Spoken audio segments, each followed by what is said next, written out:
Hey folks, Taylor here. On today's show, we're going to be doing some thumbs up, thumbs down midweek Premier League reviewing. We're going to be answering some listener questions and updating the TSS Scouting Network. But first, I wanted to let you know that today's show is brought to you by Health IQ. Health IQ uses science and data to secure lower rates on life insurance for health-conscious people like runners, cyclists, strength trainers, vegans, and more. To see if you qualify, get your free quote today at healthiq.com/TSS or mention the promo code TSS when you talk to a Health IQ agent. Once again, that's healthiq.com/TSS or mention the promo code TSS when you talk to a Health IQ agent. Now, with all that said, on with the show.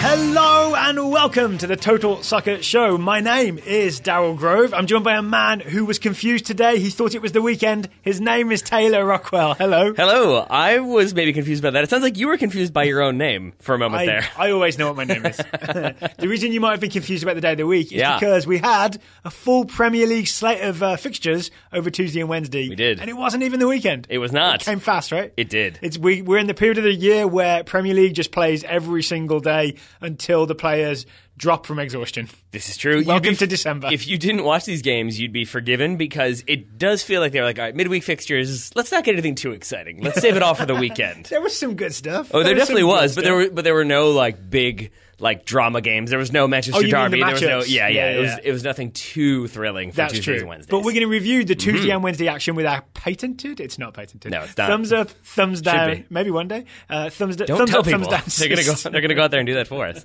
for themselves. There's also a bit of Bundesliga later on because Christian Pulisic's got a new boss, not the same as the old boss. Put it that way. Even though they have the same first name. That's an even better joke than you think it is. It was.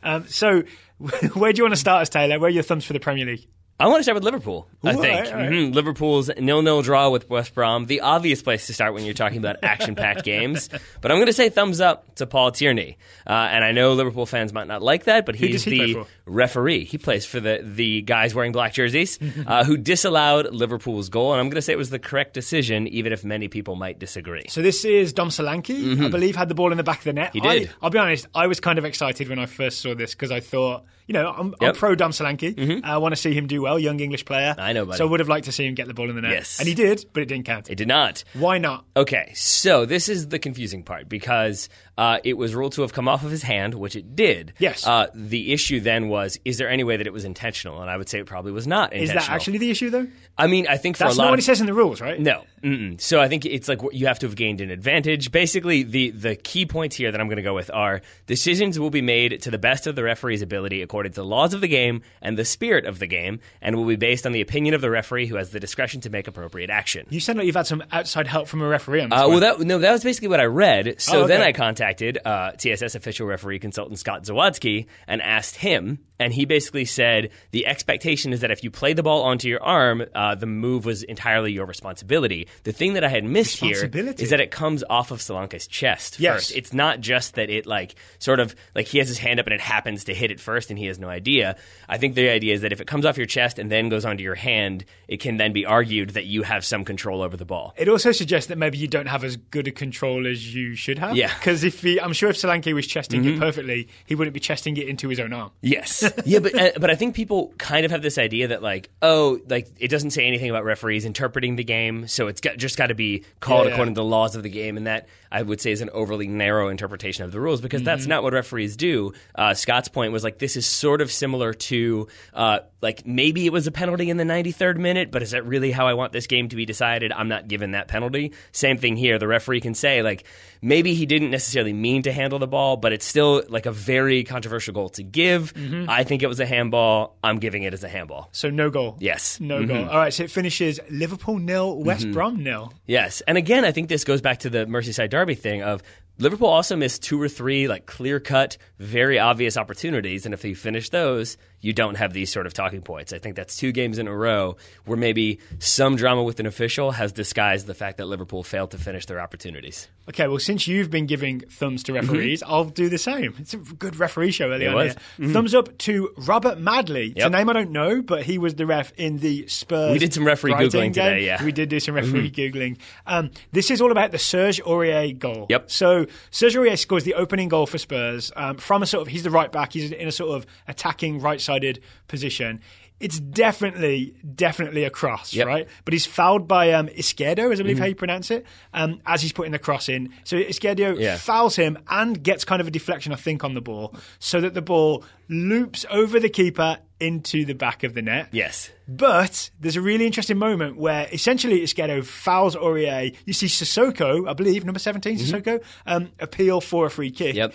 Easily the ref could have blown the whistle and said foul, whistled the play dead. Then it doesn't matter that Aurier flukily scores, right? So well done to Robert Madley for not playing advantage, but at least just holding your whistle. I agree, because it's a really weird cross. I was going to say holding your blow, but that sounds like he was carrying drugs. Yeah, there's already been some weird... Holding your breath. Congratulations for holding your breath. There's already been some weird sort of phrases that you've gone with about giving thumbs to referees and such. But no, in this situation, that cross that comes in, it is really odd, because I think Aurier kind of mishits it because he is being fouled. And so it kind of hangs in the air, but it also kind of looks like it's going straight out of bounds, which is why I think Sissoko has the hand in the air. And I think the referee easily could have thought... it was for the free kick. I mean, it might have been that. But I think, no, what I mean to say is more so like, oh, that ball is going out of bounds, so give us the free kick. And I think the referee could have easily said, like, oh, yep, that's a bad cross, it's going out of bounds, clearly because of the foul, whistle in mouth, no goal given. So good on him to hold off for just 1 second and wait for that ball to drop into the net. So we'll stop praising referees now and maybe move on to some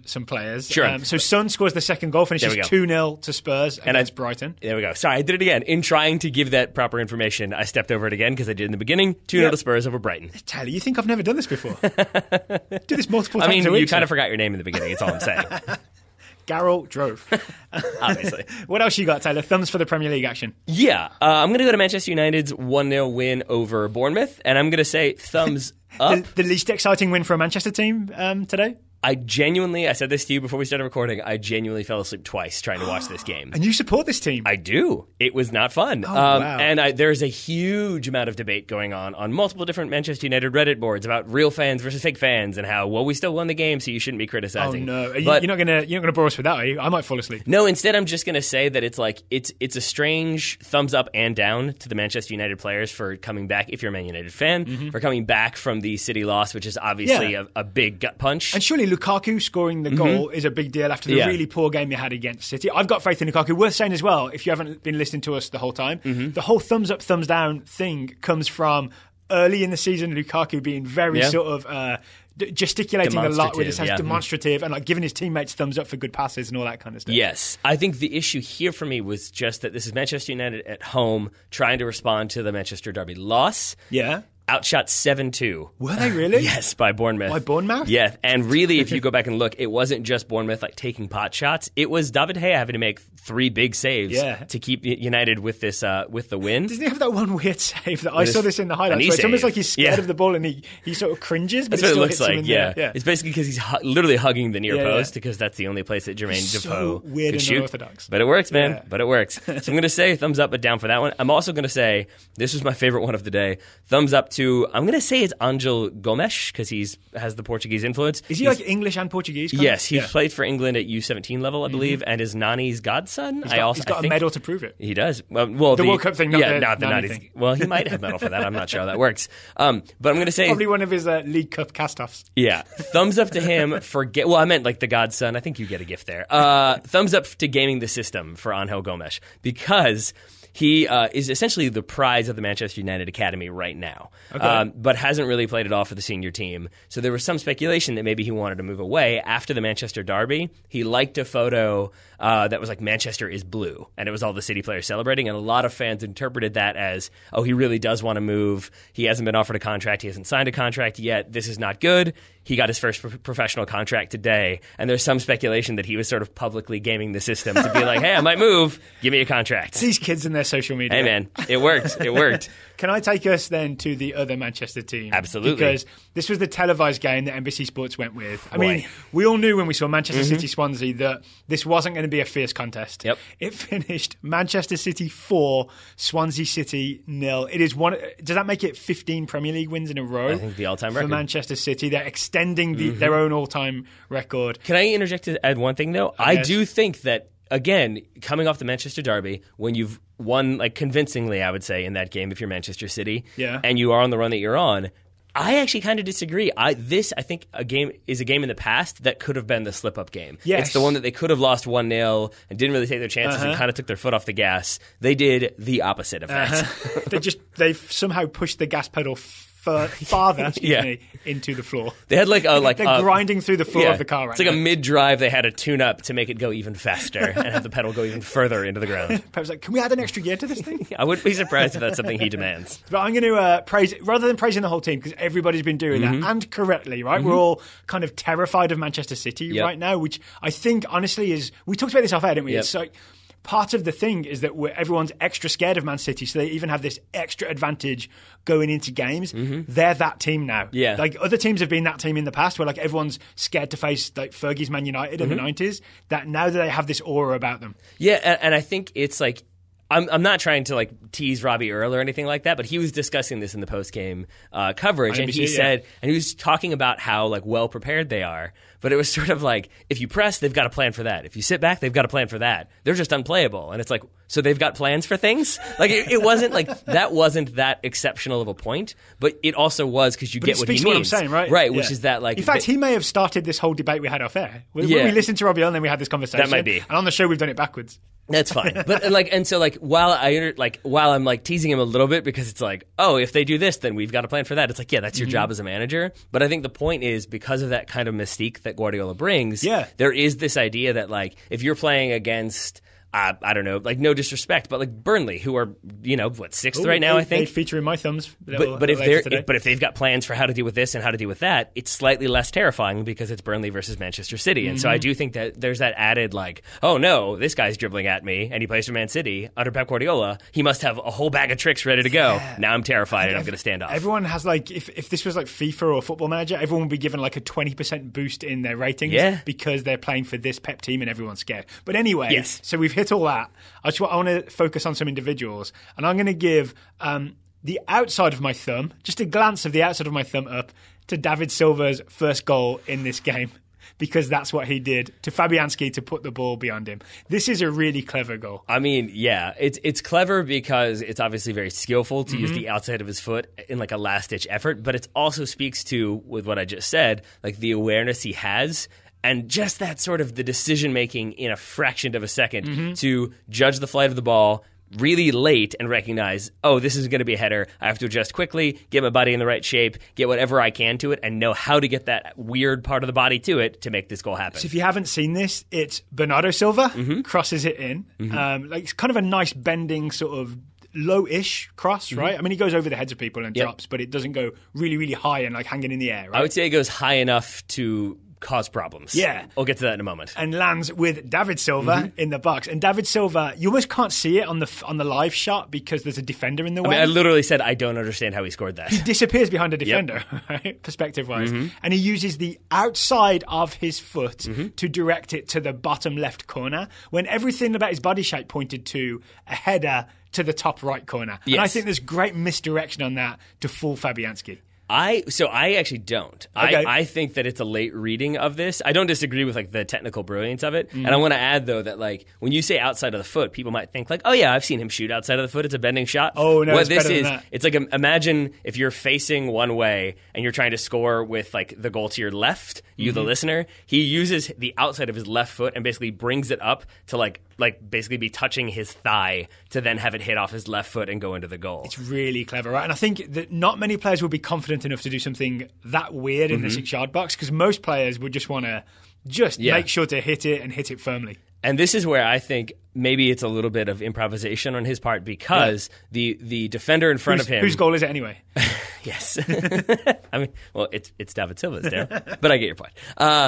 We think the center back in front of him for this one is Swansea defender Vanderhoorn. Yep. Vanderhoorn. My Dutch pronunciation is bad. I'm kind of familiar with all the Swansea defenders from the Bob Bradley days when we used to watch each Swansea game and be like, oh, it's his fault. Oh, it's Alfie Morton's fault. Oh, here's another one. Yes. But in this case, Vanderhoorn is close to 6'3". David Silva is closer to 5'8". And I think when that ball goes up in the air, David Silva is able to see it and see, oh, it's a big ball. It's coming in. It's going to be at the back post. I better get my head to it.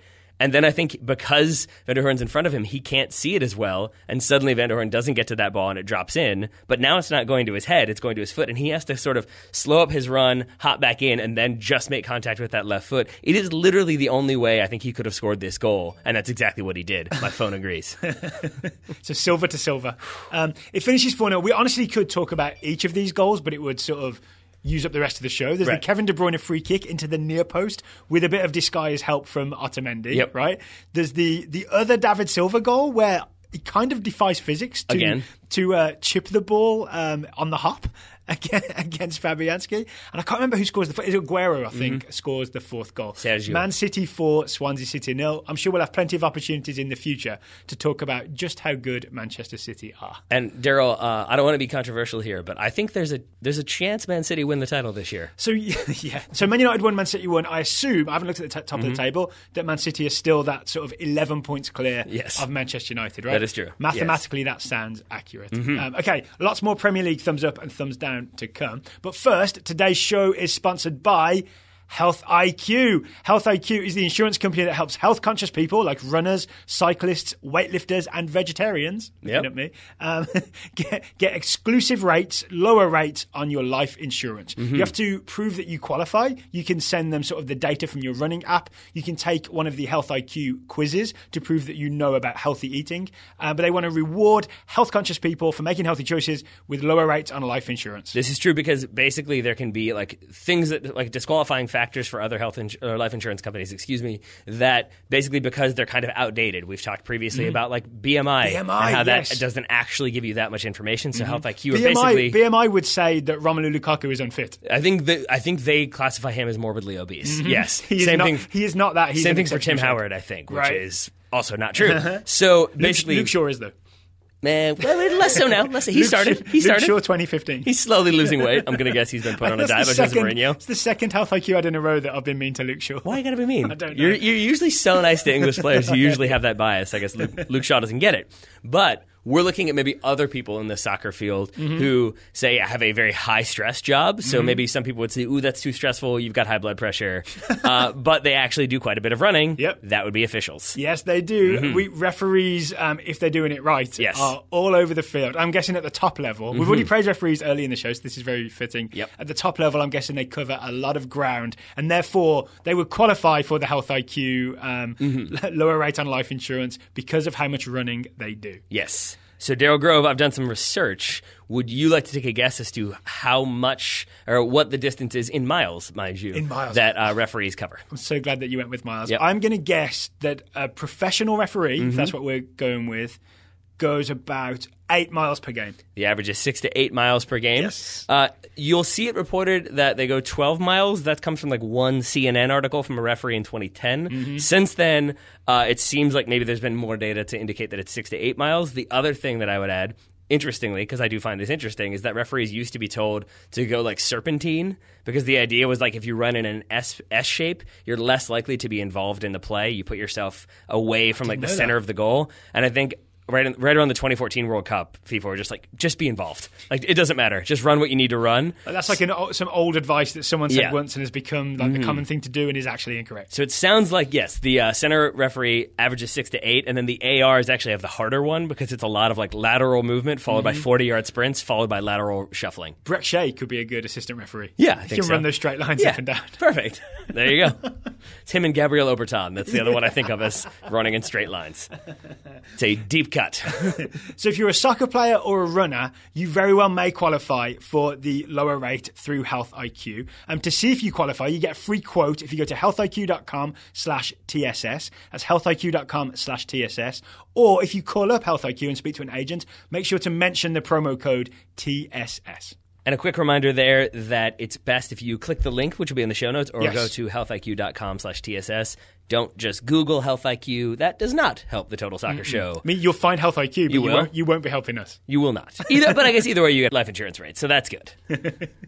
More Premier League? More Premier League. Thumbs up, thumbs down. Okay, I'm going to go slightly controversial. How about this? I'm going to say thumbs down to everyone who shamed the Chelsea fans for gently teasing Huddersfield fans. Yeah. So you know this story? I do. So Chelsea beat Huddersfield, I believe, 3-1. You are correct. Chelsea fans were singing to Huddersfield fans, Champions of England, you'll never sing that, right? Champions of England, you'll never sing that.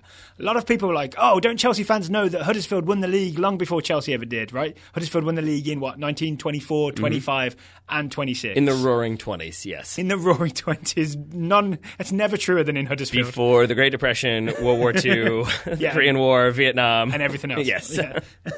They don't talk about the Korean War so much in Huddersfield. No? Really? Not involved. All right. So I think it's worth... Wait, was England really not involved in Korea? I actually don't know. How dare you? I don't know. But here's the thing.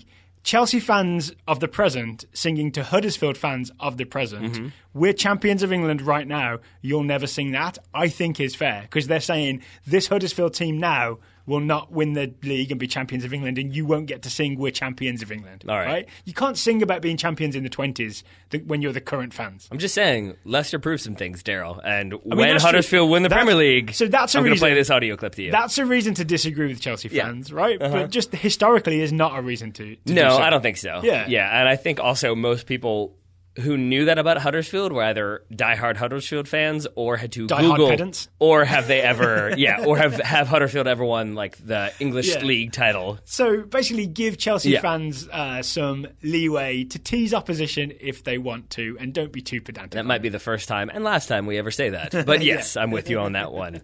And while we're talking about people who maybe don't often get praised, I'm going to say thumbs up to David Moyes. Okay. Can I do a quick Chelsea praise on the players? Thumbs up to Pedro. Pedro, who pressed the Huddersfield keeper, Lossell, I believe his name is, and forced him into a sloppy sort of kick out of the back that led to the Bakayoko goal. Which is Pedro important. Also scored later in the game. He did as well. So good work, Pedro. Thumbs up from me. And I think he might have also missed a sitter. So not so much good work there, but that doesn't really matter. I'll give him a pass. But I'll say also key point there, like you were talking about with the Lukaku goal, important that he scored. Important that Bakayoko did some good things on the field because he has come in for criticism of late. Yeah, he had that ball run under his foot, didn't he? That made it onto Reddit, which is which where you don't want to be if you've just done that. And also a little bit lackadaisical in some marking. So I think to get on the score sheet, obviously a good way to show, hey, I'm doing stuff. So there we go. And then, as I said, also doing stuff would be David Moyes and West Ham. No draw with Arsenal. Also got the win over Chelsea on the weekend. So 4 points against Chelsea and Arsenal.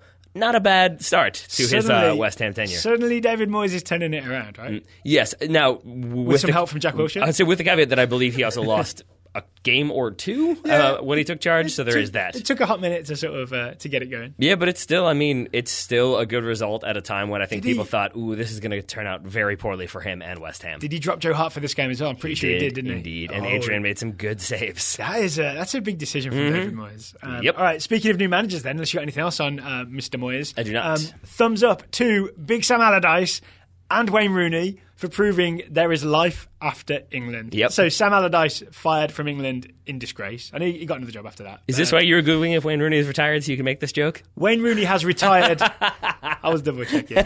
From England duty. And today Wayne Rooney scored yet again. I think it's his 9th of the season or so. That sounds right. To score 1-0 for Everton against, I've forgotten who they played. Newcastle, of course, because DeAndre Yedlin was involved of in this goal. Because I'm going to say thumbs up to Wayne Rooney's reactions. And I do think that you can criticize him for maybe a lack of physical fitness at times and maybe not always being 100% focused on soccer. But what you can't fault him for is that sort of natural instinct that I think all goal scorers have, or all very good goal scorers have. And in this game, he gets the goal, he gets the game-winning goal, and it comes about from a cross that comes into the box.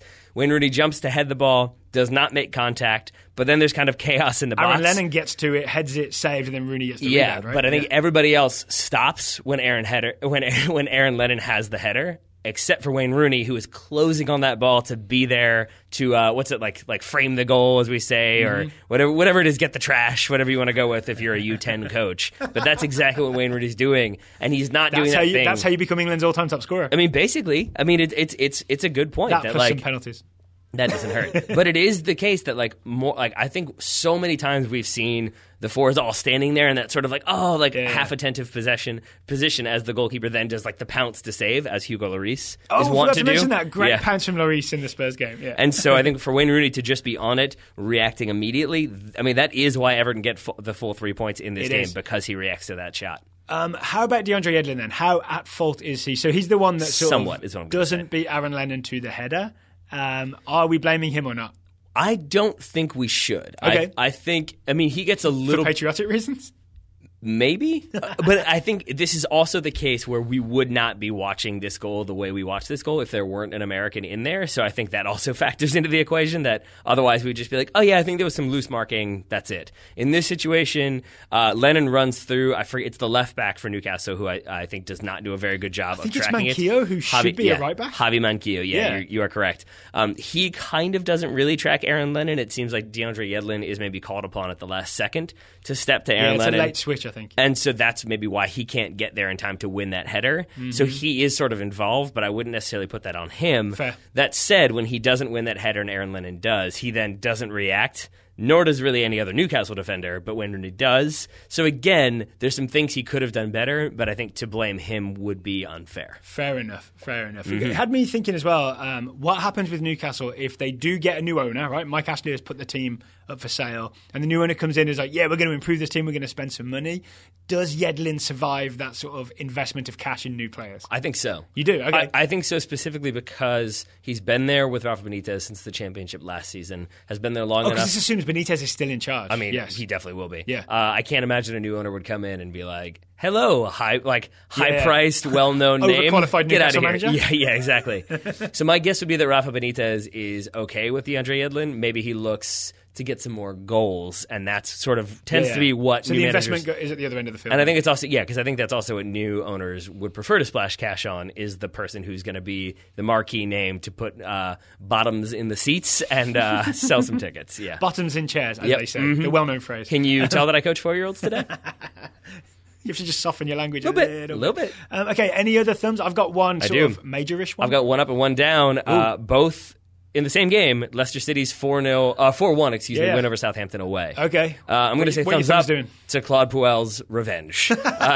Because, by all accounts, it wasn't surprising that he was sacked by Southampton, but it was maybe slightly unfair. I think it was just sort of kind of uninspiring was the word used to describe Claude Puel's time there. Mm-hmm. Now it seems like he has gotten Leicester City, he's figured some stuff out, he's gotten them going again, is getting those results at a time when Southampton are still sort of struggling. They're not always scoring goals at home, or when they do, they're in a 4-1 loss. So it seems like Claude Puel is maybe like, hey, I got the better deal out of this one.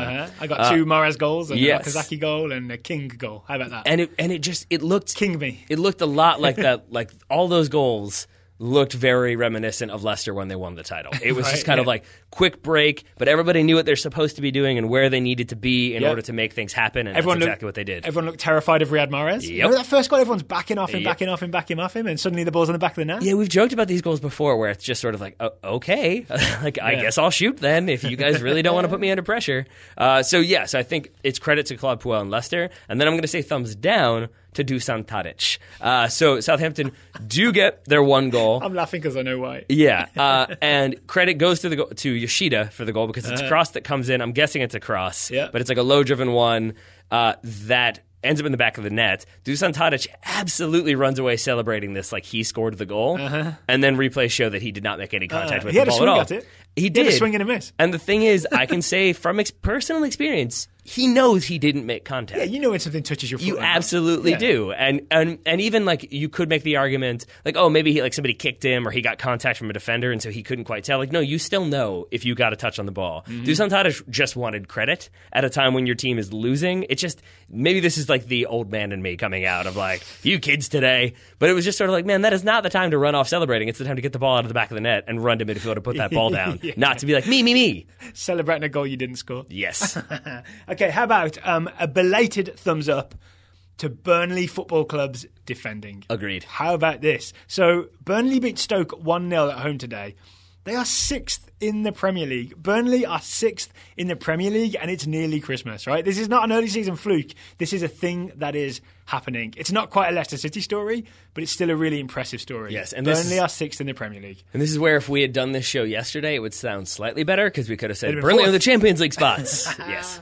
So how about this for a record? They've conceded 12 goals this season. The only teams that have conceded fewer are Manchester City and Manchester United, who've That'll work. conceded 11 goals To be fair, Burnley did spend as much money as those two clubs. I'm pretty sure. They actually sold one of their better players, right? Yes. And Michael Keane went to Everton and promptly got dropped. Yeah. Right? Michael Yeah. Keane is not starting for Everton right now. More on that in a moment, maybe? Yeah, because I think one of the reasons that Michael Keane looked so good last season is that he was playing for Burnley. possible. I've got to be, honestly, a lot of my thinking about this has evolved recently after last month or a couple of weeks ago, reading a Rory Smith article in the New York Times in which he interviews Sean Dyche, the Burnley manager, and really got into why is Burnley's defensive record so good. It's all about, according to Dyche, it's all about making sure that the quality of shot that opposition teams are allowed to take is kept very, very low. So even though the data says that they concede a lot of shots, they actually concede a lot of low-quality shots, and that is why their defensive record is so good. How about that? All right. So does that mean that Sean Dyche is like a big believer in expected goals and new wave statistics, do we think? I think it's more about... So there's a quote. Did I write the quote down? Everything they do is designed to put a player in a position that is, here's the quote, statistically, visually, and from experience, harder to score from. So it sounds like it's a good mix of like what the stats say, what Sean Dyche's eyes say, and what his experience tells him. Which is weirdly... Or he's had expected goals explained to him time and time again, and he's just like, eye test. I got it. It's cool. It's cool. But this reminds me of what I think it was Greg Vanny after Toronto FC won MLS Cup said that they use data and they use the eye test and they marry the two. And it seems like the success stories are always... it's definitely not the people like Bruce Arena who say, I don't believe in all that stats. And it's definitely not the people who are just only stats only. It's when you can put the two together and use that to do something really useful. Maybe this is the soccer dork in me. It probably is. But is. I would very much love to watch a game and have Sean Dyche explain that to us because it just seems like something where I can kind of understand that, but it sounds like it would require so much work and practice and drilling to like know exactly where the player needs to be and where your defenders need to be in order to make that a low percentage shot. That would require so much work and discipline. So, according to this Rory Smith article in the New York Times, when Sean Dyche arrived at Burnley, I can't remember the year, but he's been there a few years now, right? He arrived with a stack of sort of footage to show his players how he wanted them to do this. And this included Pep Guardiola's Barcelona, like the defensive side of it. I've heard of him. It included some of Valencia. Apparently Valencia back in the day were doing this back the first time round they were good.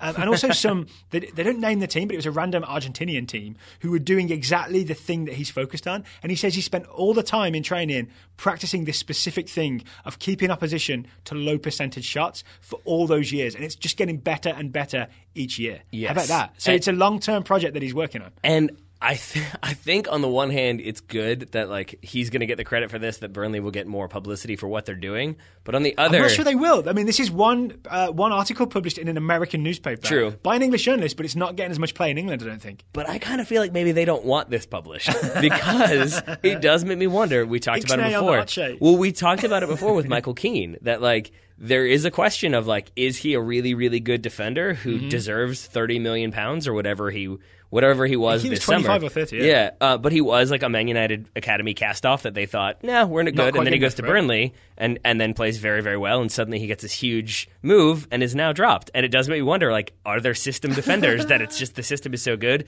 they can play in that system? When you take them out of it, suddenly they look slightly less good. Well, here's an example. Ben Mee and James Tarkowski, that's Burnley's starting central defenders, are number 1 and 2 in average number of shots blocked per game. So, I mean, in one way that says Burnley are giving up a lot of shots, but in another way it reinforces the idea these are low-quality shots because these guys are able to get in front of it, right? But it also might mean that someone might look at that and be like, oh, they block a lot of shots, we should buy them. Well, and then they don't fit in the system. That's the thing about stats. Like, stats in a vacuum are meaningless because you could write an article about how, like, desperate Burnley barely holding on with blocked shots versus, no, this is like a specific intentional plan to block shots and here's how they do it. Then that stat makes more sense. Will you indulge me with one more stat just to underline what Burnley are doing? No. Are you going to have to? Okay. So this is, again, from the Rory Smith Just a taste of your own medicine, because I feel like you say no to me a lot when I do that. Data from a company called Stratagem shows I think you mispronounced Opta. No, it's Stratagem. Opta is not the only fruit. Shows that when a team is defending, right, what you want to do is get as many bodies between the attacking team shooting the ball and the goal, right? So you're making the shot harder. Unless you're Swansea. Only 9% of the time do teams manage to get 5 defenders or more behind the ball when the other team is shooting, right? Only 9% of the time, right? Because most of the time you get in behind a team, right? Or you cross and like the guys... Oh, yeah, that makes sense. David Silva, when David Silva shot, there was no one between him and the goal eventually, right? Okay, so Burnley... double that. Burnley is almost 18%. That actually it doesn't actually give the actual figure. It just says twice as often, almost twice as often. So I'm going to say probably 17%. Let's give it the low bar. 17.4 is what I'm going to say, yeah. That's a lot more than other teams, that they have at least 5 people between the attacking team, shooting, and the goal. Because I would say that means... So that says something about the quality of chance that they're making teams take. Because it means 2 things there. Because number one, yes, it's the quality of chance teams are shooting with like more players in front of them, but that also means that Burnley more often than other teams aren't letting that David Silva shot happen, where they've somehow found a way through, and now the shot is occurring from 6 yards out. It means that even then teams aren't getting those types of point blank chances. So think of that next time you see Burnley, and maybe have that in mind. I'm talking to you and me and listeners, because I'm only really just coming around to this idea that Burnley are doing a very specific thing. That if it was a German team and the coach was like Sean Dykenstaff, we'd be like, wow, Dykenstaff's this like clever new manager who's got this crazy defensive system. You know what I'm saying? We'd be praising it, but because it's like Burnley sounds very northern and non-glamorous, and Sean Dyche just sounds like, doesn't sound like a sexy foreign manager with his. You don't think of him as like super well dressed. So that kind of stuff. We made Sam Allardyce Allardyce, right? Yeah. So he did. He said if his name was Allardyce, he'd do a lot. So what should we make Sean Dyche? I don't know. All right, I feel like it should be Italian because it's defensive and Dyche is like the double consonant, but we'll work on that later. We'll work on that. Cool. So just keep an eye on what Burnley are doing, and we'll see just how interesting it is. Also, could just be Dici. Thumbs up to Rory Smith. I mentioned the article that this comes from. He's been published. He's an English journalist. He was with the Times. He is now writing, I believe, freelance for the New York Times, and he's doing a weekly sort of Premier League. I want to call it a column, but it's really a feature a week that is about some random aspect of the Premier League, such as how Burnley defend. So instead of having to file constant match reports, he's able to like dig down into one thing that he finds interesting every week. This week, it's Stuart Taylor, who's a 37-year-old goalkeeper who's been around forever. I remember him as a promising young keeper, and he's essentially spent his career as second or third choice wherever he goes. And in, I don't know how many, like 17, 18 years, he's only played like 30 games of soccer ever. Started competitive games, at least in the Premier League, with Arsenal in 2003. I have his page in front of me.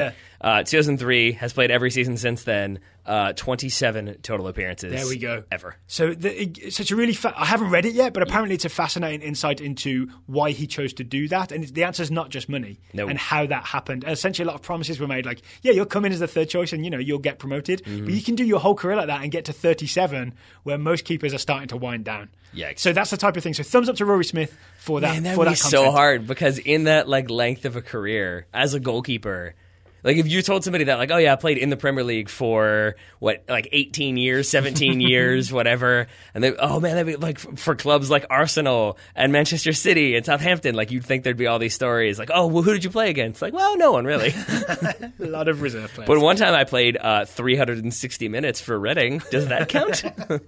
You really do have his page in front of you. I really do. Anything else from the Premier League before we get to Christian Pulisic's adventures in Germany? No, sir. Okay, so Christian Pulisic's adventures in Germany. Yeah. I just want to give a thumbs up to Peter Stöger, which is I believe how you pronounce it, for a more sensible Dortmund. So they beat Mainz 2-0, I believe, playing a much more sensible brand of soccer, and Christian Pulisic started. I want to give thumbs up to you first off, because since that was announced, you've perfected your pronunciation. I think before we went with Peter Stöger, so I think you've done better. It's O with an umlaut, right, which is Stöger. Which is a word that I can never pronounce, so yes. Or a letter, I suppose. So I think I screenshotted this and put it on Twitter so you can find it, but essentially, without the ball, Stöger's Dortmund play a 4-1-4-1, where you don't have everybody pushed up high, so there's a big gap for teams to run in behind. You sit kind of deep, have one defensive midfielder, it was Julian Weigl in Stöger's first game away to Mainz, and then Christian Pulisic on the left. So as a left mid instead of like a left-sided attacker, he actually comes back and has to be behind the halfway line. Imagine that. A Dortmund midfielder behind the halfway line. It's surprising. And Pierre-Emerick is the farthest player forward as Dortmund defend a team coming at them. It feels a bit to Much me, more sensible. the analogy I'm going to go with, it feels like Peter Bosz was trying to build a house and then forgot the foundation. And then was just sort of like, all right, we're going to work on the decorations here and we're going to work on where the curtains go. And then, it's but that doesn't have a side to it yet. And there just wasn't stuff done. And Peter Stogar has just come in and been like, nope, get rid of that. This is happening. Fix that part. And you're kind of doing the basics first. Yep. I imagine it will evolve and the game plan will become a bit more complicated. Yep. But yeah, at least initially, you got to stop the skid. It's got to be play defensive, sit back, 4-1-4-1, we'll break, we've got the talent to make that work. And to be fair, it's not as if they just did 4-1-4-1, everybody packed back the whole time. When they had the ball, that 4-1-4-1 becomes a 4-3-3, right? Where Pulisic is the left winger, Yarmolenko on the other side is the right winger. Julian Weigl still sits deep, but then the other two midfielders, which was Kagawa and Rafa Guerreiro, get forward. So you've still got numbers in attack, but everybody kind of stayed in the correct position when they went forward, so that you ended up with Pulisic on the left, Schmelzer the left back joining him, so overlapping, that's another player in the attack, Rafael Guerreiro, who's the left centre mid, joining them, and you saw a lot of passing triangles, because I was paying attention to Pulisic, involving those three, where they would keep the ball and move it forward. This is how Dortmund scored the first goal. There's a lot of passing between those three that I just mentioned down the left. Eventually Pulisic puts a move on a defender, gets fouled, they score from the free kick. I think free kick comes in, top rack, our old friend, top rack, header is saved, and then Socrates scores the follow-up, 1-0 Dortmund. Middle rack, then? Is that what? Yeah, he's up to the middle rack. Yeah, he's off the bottom rack. But I would say two things. I would say, number one, to your point, with those passing triangles, I bet this is the most completed passes that we've seen from Dortmund this season. Not checking that, but that's my guess. Number two, I would say that even for the second goal, which was Kagawa, I think, in the end, it starts with, I think, Kagawa winning a goal kick, but then it is that sort of Dortmund, very pretty pass, moving off the ball. So it ends up with, I knew it was Aubameyang assisting a goal, and there was, 3 different times I was like, oh, okay, it's going to be that guy. Oh, no, it's not him. Oh, it's going to be that, because there's so many players. I think it's mostly Aubameyang, though. I think Kagawa heads it on and Aubameyang holds it. Oh, yeah. Guerrero's around it and he just gives it back to Kagawa. But what I mean is that there's so much off-the-ball running. Guerreiro makes a run, then I was like, oh, he's going to backheel it. Guerrero's going to one-time hit it. Yeah. Oh, wait, okay, no, he's going to lay it off to this guy, and that guy's going to shoot, because they had so many players making those off-the-ball runs. Right. So again, to your point, it's not as though they just sat back and were like, Aubameyang, go do stuff. We'll be here. Yeah, they got forward when they had the ball. Yep. Yeah, just more sensible defending. And because of that, they're now in second place? No, Schalke are in second. But that was my quick transition. Well, before we transition, sorry, there's a thing I meant to mention, is that Christian Pulisic, he won that free kick, so he contributed, but he was subbed out in the 69th minute, and he really didn't do a lot else. There was one shot he had that I think went wide or just over. So it wasn't like the sparks flying Pulisic that, he's actually had a lot of standout moments in recent games as Dortmund have been losing, right? But I am super optimistic, because I can imagine if he plays that left mid / left wing role and Dortmund are breaking from a little deeper, I can see Pulisic having some devastating counter-attacks, right? So it didn't happen against Mainz, but it may do in the near future, where Pulisic is involved. Basically, he's got more space to break from and to cause some trouble. I would also say sample size is important here, that it's one game.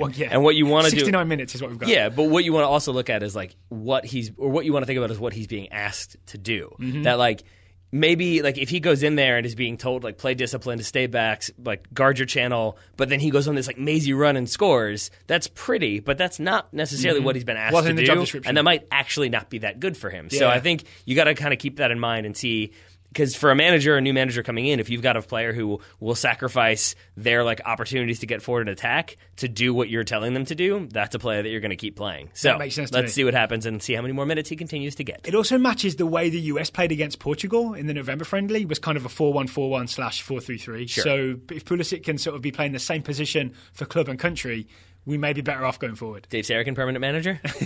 Just kidding. I mean, I wouldn't rule it out. I would.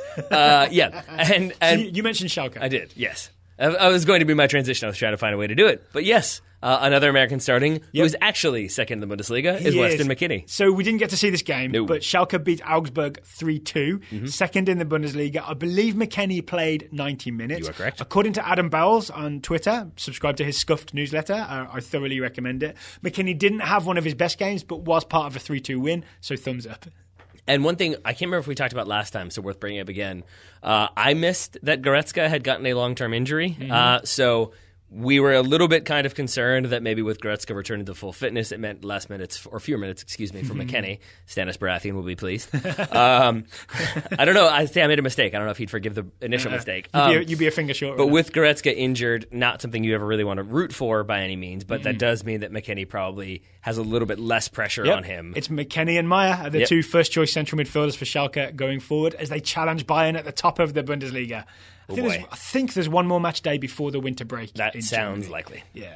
Okay, so that's all our thumbs up, thumbs down. We've got some Americans in there as well. Before we answer a couple of listener questions, today's show is sponsored by Fucci, long-time sponsors of the Total Soccer Show. We love us some Fucci here at TSS. We do indeed. It's the soccer rebounder, the highly engineered soccer rebounder that combines soccer and squash. Yep. It is great in warm weather. It is great in cold weather. You can get out there in a coat, play in the snow, especially in like deep snow, because then if you fall, it might not bounce as much, but it doesn't need to. And also, it means there's like more cushioning if you go for a diving header and miss it. At least you got that snow to land on. So we often do our Fucci ads as, who's the bounce back player, who's looking to bounce back. I think the bounce back is potential Fucci customers. I like it. It's our listeners. If you sort of didn't do the best with your Christmas presents last year, this is your chance to shine this year. If you've got a person who plays soccer in your family. If you've got a person who plays soccer in your family, get them a Fucci rebounder. They can set it up in the backyard. You can get out there and start playing. You'll be the bounce back hero of Christmas. Yes. And if you already have a Fucci rebounder, one thing we've asked for in the past and we'll ask for now is shoot some video of you playing it, or your kids playing it, or your friends playing, or whoever, and send that to us, because we're happy to share that and see more people playing the beautiful Fucci game. Oh yeah, I will happily retweet that. I will happily retweet that. If you want to buy a Fucci rebounder, they are already running the holiday discount. You've heard us mention that, right? There's already $50 off at playfucci.com. You get an additional $20.17 off if you use the discount code TSS2017. TSS2017 for an additional $20.17 off of a Fucci rebounder. It's the best deal in the whole wide world. We know this because we negotiated it. This is true. The link will be in the show notes if you want to bounce back this Christmas. There we go. That works for me. Thank you to Fucci for sponsoring today's show. We'll get to scouting in just a little bit, but right now, Daryl Grove, we've got some listener questions. Okay. Starting off with Scott Eli, who asks... Scott Ely? Isn't it Scott Ely? Sure. And since you got it right, you go ahead and ask the question. Sorry, Scott. Scott asks, what is the purpose of the semicircle marked off on the field above the top of the box? So this is, I assume, outside the penalty area, there's a D. They call it the D, basically, right? Because it's a semicircle just outside the area. What is it for, Taylor? It's on the field, so it must be super important. Not really. It's essentially just the rule is that no player can be within 10 yards of a penalty or a direct free kick, basically, which a penalty is. So because if you are standing at like the penalty spot, that's 12 yards from the goal, which means only 6 yards from the top of the box. So that circle gives you that extra 4 yards from any distance, so that the taker is always 10 yards away from a defender, theoretically. It's there to ensure I guess the ball is when he takes it. There's always a 10-yard radius between the defender and the ball when a penalty kick is taken. It's very weird that there's that much paint used just for that one weird rule. You know what I'm saying? Yes, but by the same time, basically my guess would be that when that wasn't there and you had a penalty, because a lot of times, like, the player who's taking it will stand at the top of the 18, and if you've got people standing next to you, that probably causes problems. Okay. So it just buys a little bit of so you can't breathe down your neck. It's the don't breathe down the neck line. Or like literally stand in your way if you're doing a big run up. Well, that's true as well. Yeah. All right. So that's what that line is for, Scott. Scott had a second question about Eddie Howe. Or we can say, Scott, we'll research that and think about it and answer it correctly. This week we were thinking about Sean Dyche. There we go. That works. Second question comes from Keegan Krupel, who says, I am in high school, and all of my friends think soccer is boring and will never catch on as one of the top four sports in the United States. What advice do you have to introduce soccer haters to learn about the game? Don't. What, really? That is my genuine advice. Wow. Yeah. I mean, because if you have people, like I have friends like this who just do not like soccer or think it's a silly game or don't like that you can't use your hands, and like you're going to find yourself in that conversation with people who aren't going to be convinced, and so it's going to end up being a sort of irrational, frustrating conversation. Because like, but it's like this arguing is so politics skillful. with someone who's the exact opposite of you. And Sorry, I missed that. What? It's like arguing politics with someone who's the exact opposite of you, and you're never going to convince each other. Yeah. And you end up kind of just yelling at each other, and nothing goes anywhere. Or you lose your mind because you're making like a logical point. Like, but don't you see the technical like difficulty of bringing that ball down 60 yards and then like having a perfect cross? And they're gonna be like, well, why didn't you just use his hands? That's stupid. And like, so you're not gonna get there. If your friends genuinely want to learn or maybe just kind of teasing you, then I would say maybe that's a route to go where you can kind of talk to those friends. What I would say the larger way to solve it out is if you're in high school, start a club. That's where I would go is, and I don't mean like start a soccer team. I mean start like the soccer club in your high school.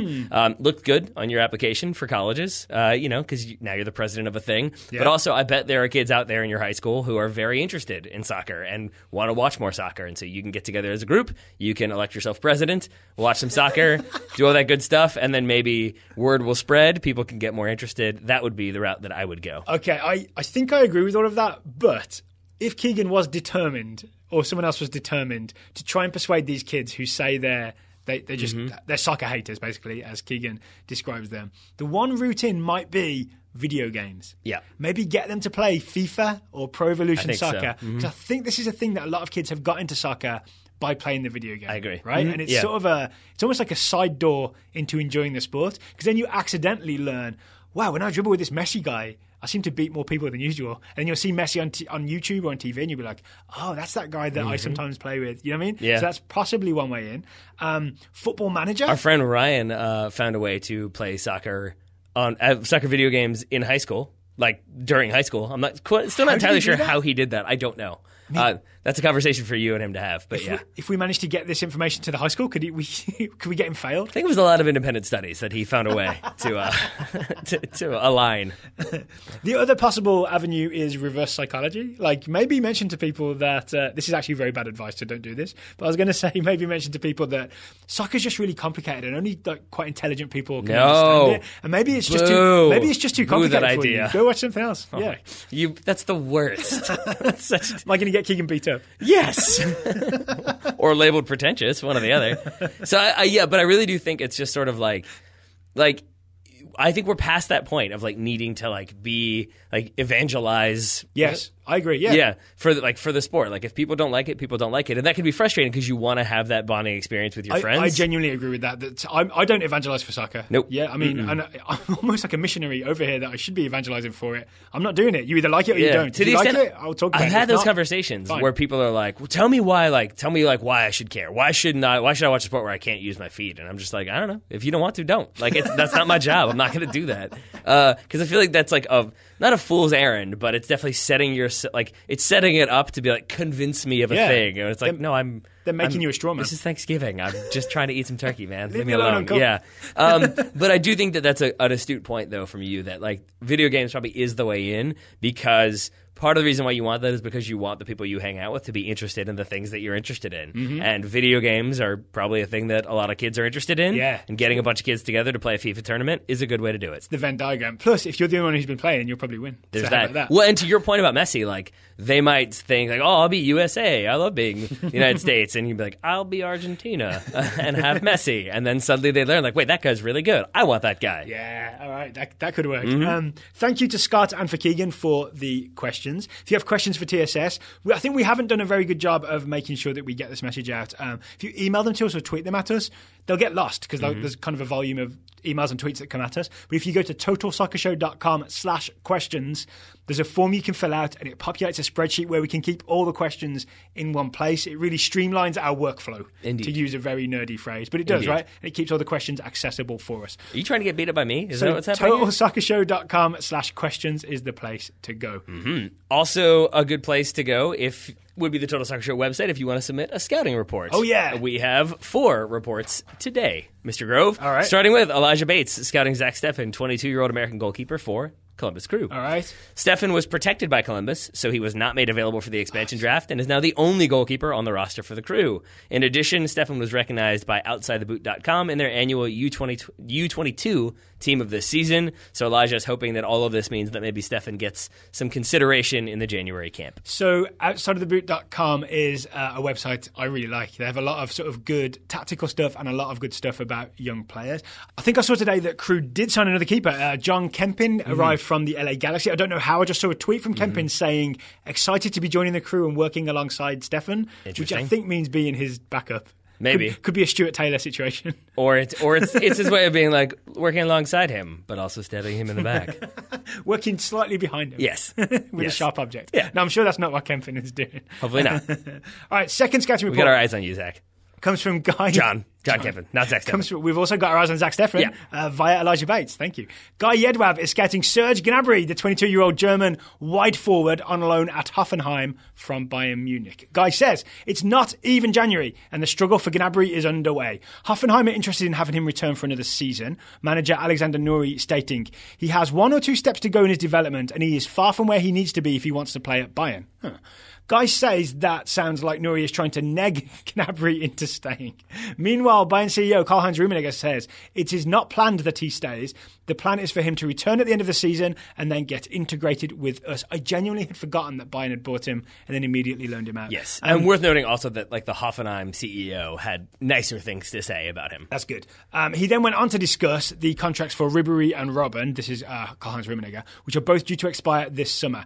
Guy concludes that I can't imagine any financial decisions will be made before those 2 contracts are either extended or declined and before the next permanent manager is in place at Bayern. So realistically, after the World Cup. My guess is Serge Gnabry at Bayern in 2018. I would guess so. CJ Lutonen scouting Cesar Montes, the 20-year-old Mexican center back from Monterrey.